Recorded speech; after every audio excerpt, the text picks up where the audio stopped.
fun, thought-provoking thing, right? We get kind of stuck in ruts and see only what's in front of us. I guess that's kind of one of the appetizers that Tommy talked about a few weeks ago, because it's maybe a little bit related to what I'm talking about, but not that much.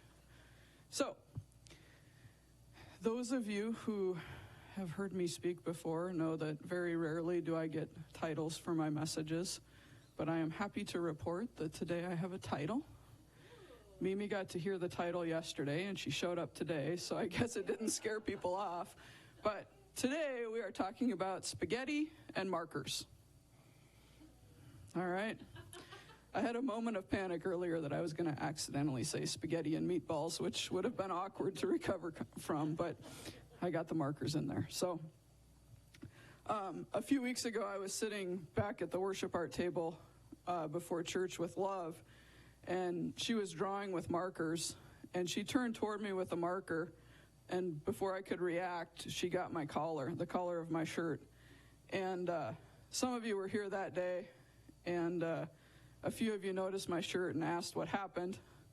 And somewhere along the line, I started just telling people I got marked by Love.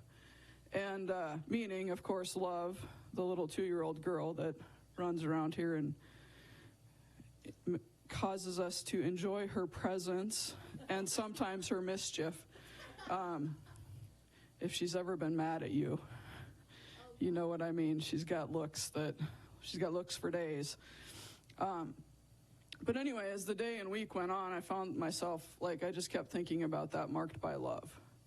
And I started thinking about it a lot more in the context of God and the ways that he has marked me by his love, the way that he's marked each of us with his love. And,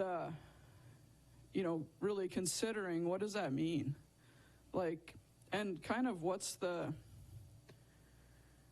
not the requirement or the expectation, but what does it mean that I've been marked by love? What am I supposed to do with that, right? Because it's the kind of thing that's too good to just hold on to for yourself. You want other people to experience it too.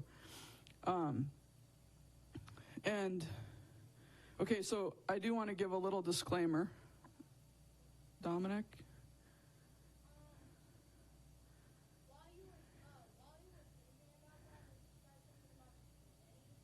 No, that's coming later. But pay attention, because we will talk about spaghetti. And thank you for asking, because I'm sure everyone was wondering. So it's coming, I promise.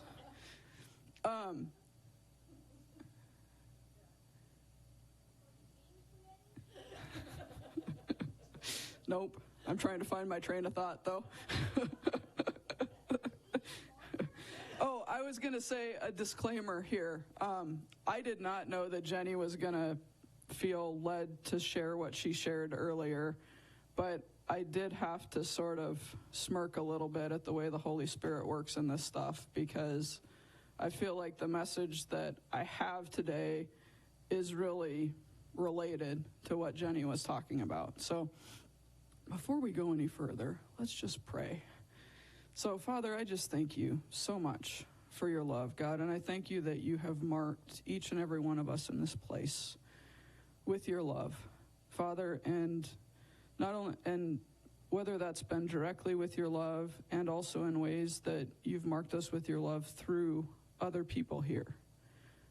When I stop and think about how much I've been marked by love, by your love, from you and through other people, God, it takes my breath away. And I just thank you for that. And Father, I pray that you would use my words, that you would give us ears to hear and hearts that are open, Father, and that you would just speak to each and every person exactly what you have for them. Father, whether I use those words or not, Father, that they would hear the message that you have for them here today. In Jesus' name. Okay, so obviously, ever since that time, I still have been thinking about what it means to be marked by love. And so today I just wanted to kind of follow that up a little bit and just look at a few stories of Jesus where his love left a mark on people that maybe wasn't expected or that they couldn't have imagined. So, and I didn't give any of these verses to Chris, so they probably won't be up on the screen, but that's okay. So the first ones is Matthew 9, verses 9 through 12. And I'm using the CSB, which I think is Christian Standard Bible. I don't know where I got it, but it's what I've been reading from. So, as Jesus went on from there, he saw a man named Matthew sitting at the tax office. And he said to him, "Follow me." And he got up and followed him. While he was reclining at the table in the house, many tax collectors and sinners came to eat with Jesus and his disciples. When the Pharisees saw this, they asked his disciples, "Why does your teacher eat with tax collectors and sinners?" Now when he heard this, he said, "It is not those who are well who need a doctor, but those who are sick. Go and learn what this means. I desire mercy and not sacrifice, for I didn't come to call the righteous, but sinners." So as I was looking at these verses, right, and I was really looking at them, and again, you're going to get some insight into how my brain works.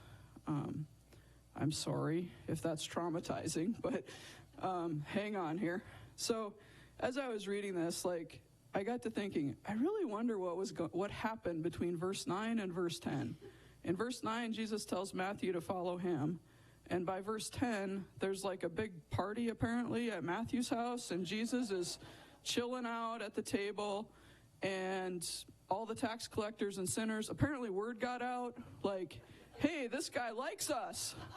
Let's go hang out and eat some food. You know, like we don't get in on any of that part of the story. We go straight from Jesus said, "Follow me," and then Jesus is eating with the tax collectors and sinners. But there was like a lot of things happening there. Well, maybe. Who knows? So what happened? The Pharisees see this. Well, who were the Pharisees? Well, they were the religious leaders of Jesus' time, right? And so however everybody ended up eating with all these tax collectors and sinners, I mean, like, we've heard, like, in that culture at that time, those were like the outcasts. They were despised. I mean, for sinners, for obvious reasons. Tax collectors, because they took the money for the Romans, plus then they took extra for themselves. And they got to do that. Like, we don't like people who take our money, especially not if, like, they have government behind them, right? Like, nobody likes that. So they were despised. But the Pharisees, the religious leaders, something got their attention, right? So again, I wonder personally what happened between verse 10 and verse 11, because now the religious leaders are showing up to the disciples and saying, "Why does your teacher eat with these people?" Like, now can you imagine? Like, this is where my brain goes. Imagine being one of the disciples with the religious leaders breathing down your throat going, "Why is your leader eating with these people?" Like, I think they probably were all looking at each other around the room like, please let somebody else answer that question. Please, somebody else answer that question. I don't know what to say. Somebody else, please speak up, right? They were human just like us. That's what I would have been doing. I mean, I'm just being honest here. But you know what? Jesus overheard the question. And he let him off the hook. In verse 12, it says he heard the question and he answered it. But in his answer, he kind of like jabs a little bit at the Pharisees, I think, the religious people. And actually, this morning, as we were singing, I was thinking, like, I think actually he might have really been insulting them. Like, so hang with me here, because Jesus isn't supposed to insult people, is he? Anyway, he says to the religious leaders in verse 13, "Go and learn what this means." Don't they already know all the stuff? "I desire mercy and not sacrifice, for I didn't come to call the righteous, but sinners."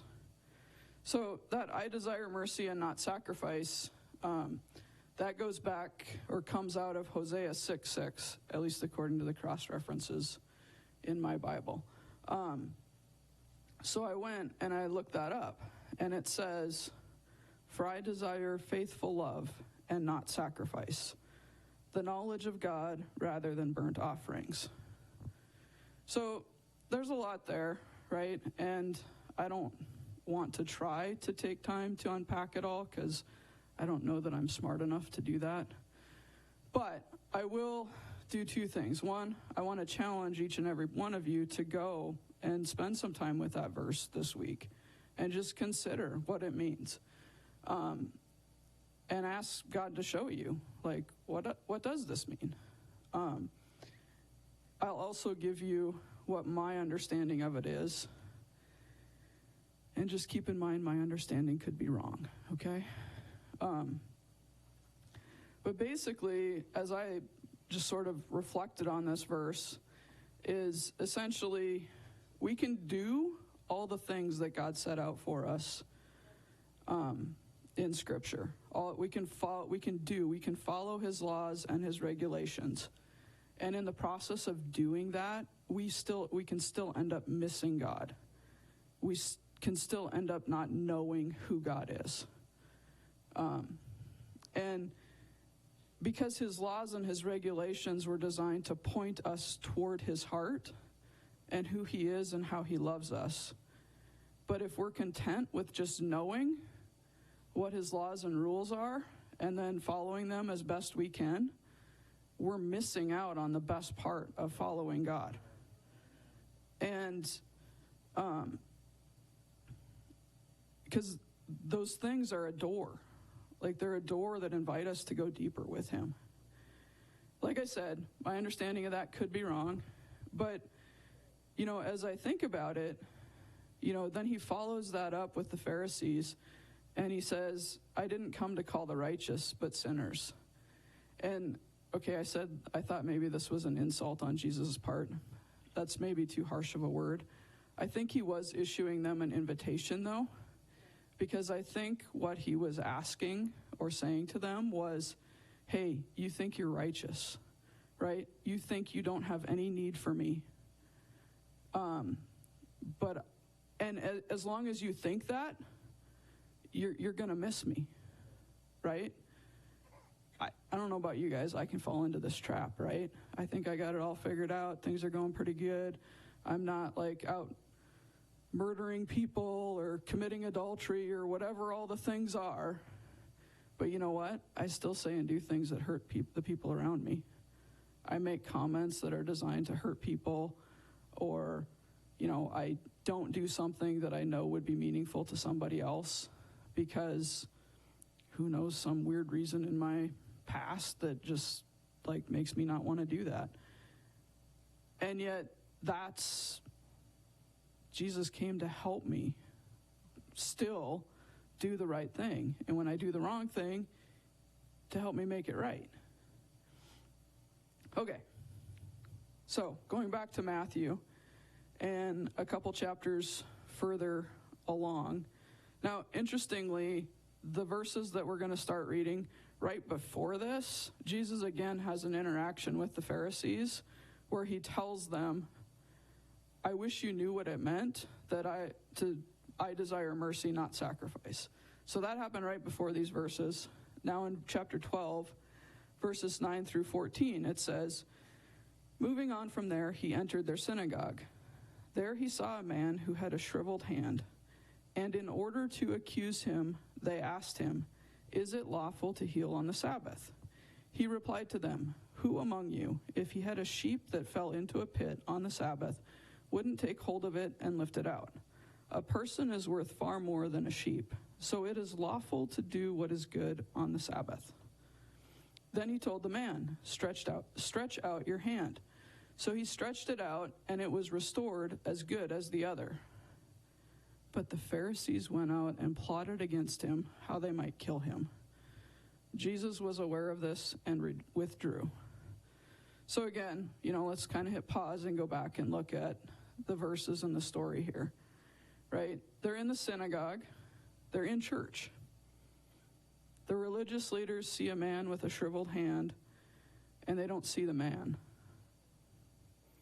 They see an opportunity to trap Jesus. They didn't consider the experiences that man had had throughout his life because of his shriveled hand. They didn't really care about how it impacted him or what was going on or what he might need.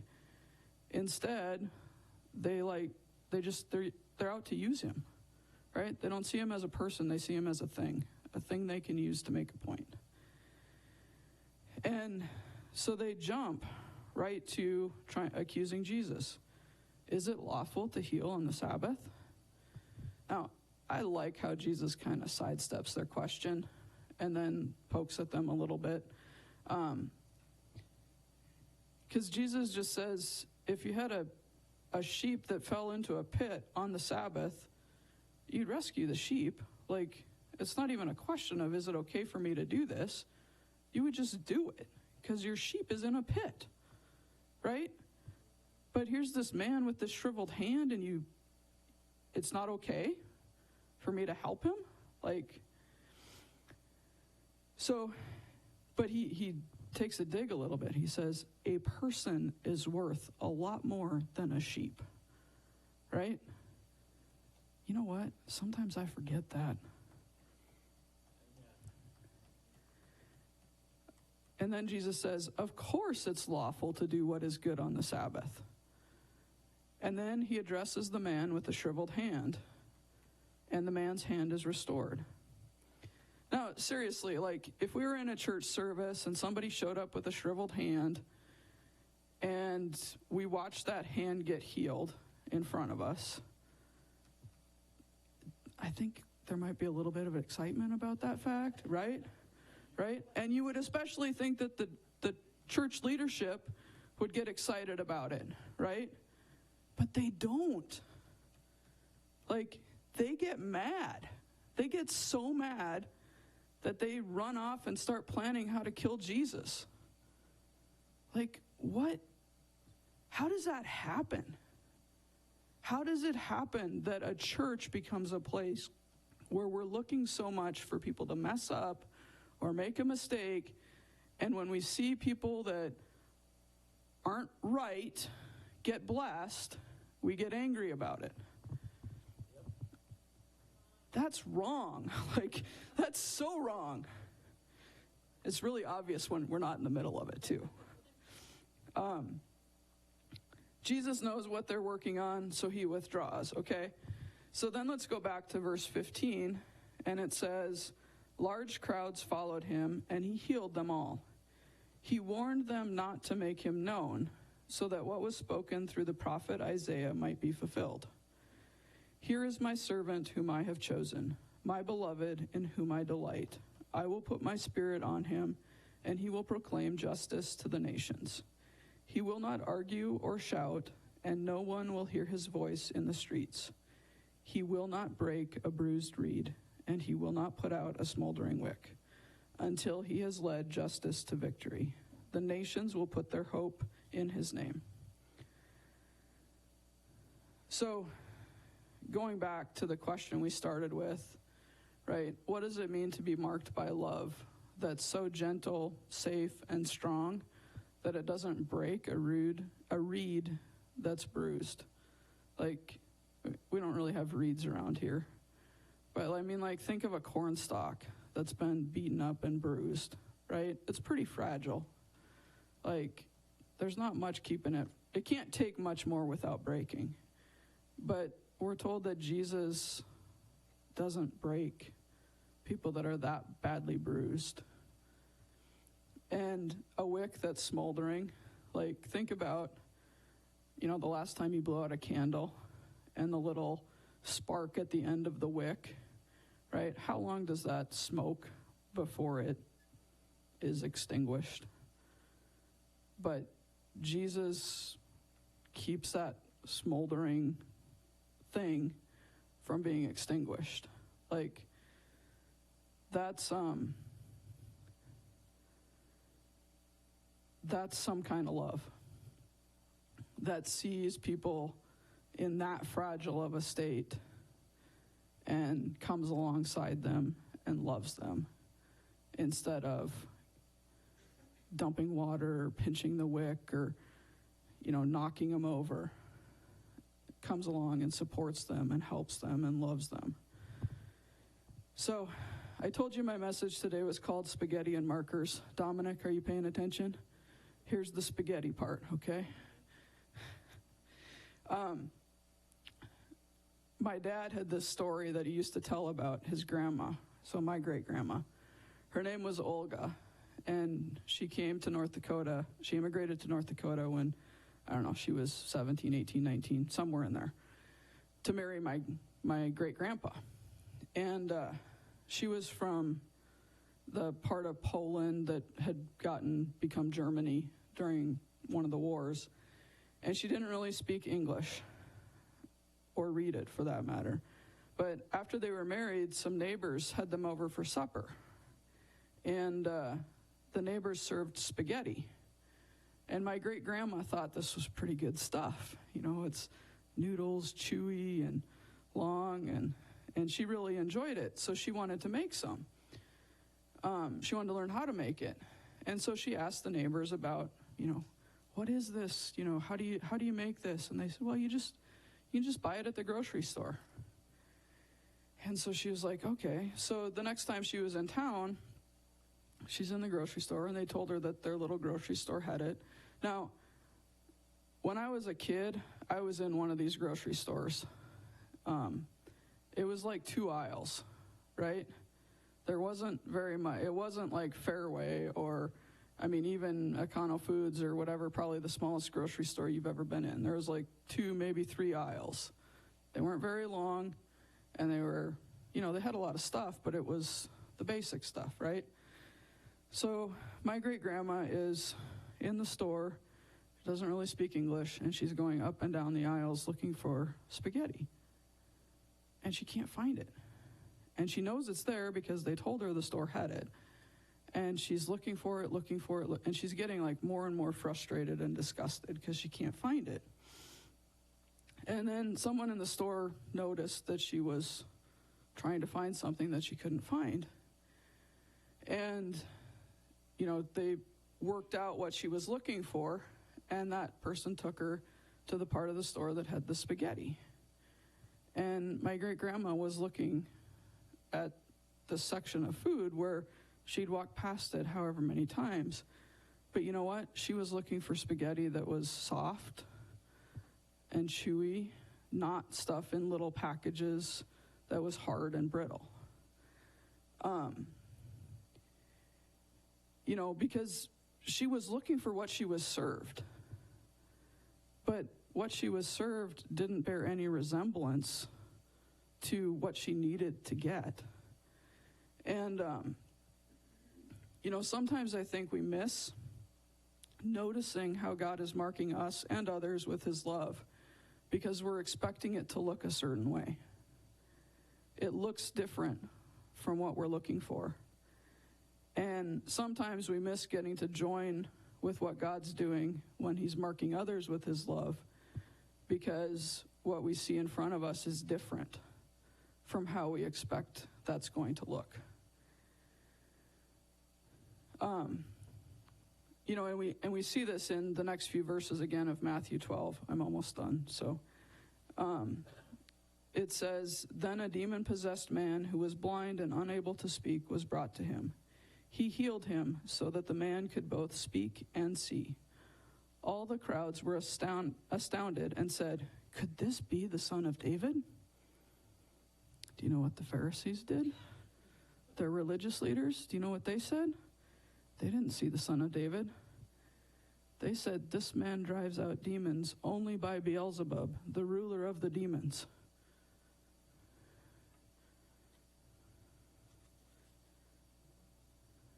The religious people were looking for something different than what they got.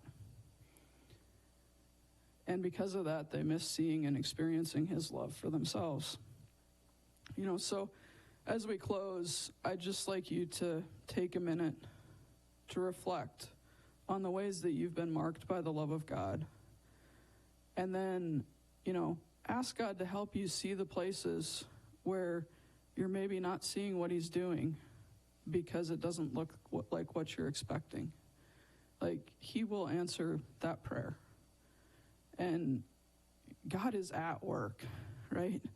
God is working and moving and loving people and doing things and stirring things up. But it doesn't necessarily look like what we've been looking for. Doesn't look like what we thought it would look like. So. Can I tell you what I see in your story about the spaghetti? Sure. What I see is the opportunity for us to be that worker towards someone that is looking for Jesus, but getting frustrated because they don't understand it. And That's good. To be the people that be like, it's right over here, silly.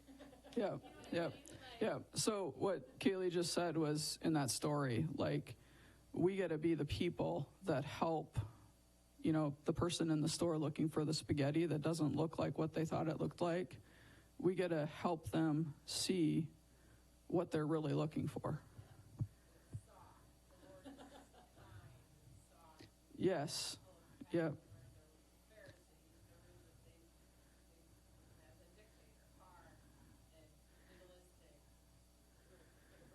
Yep, God is soft and gentle and flexible, and the religious leaders were hard and brittle and very set in their ways.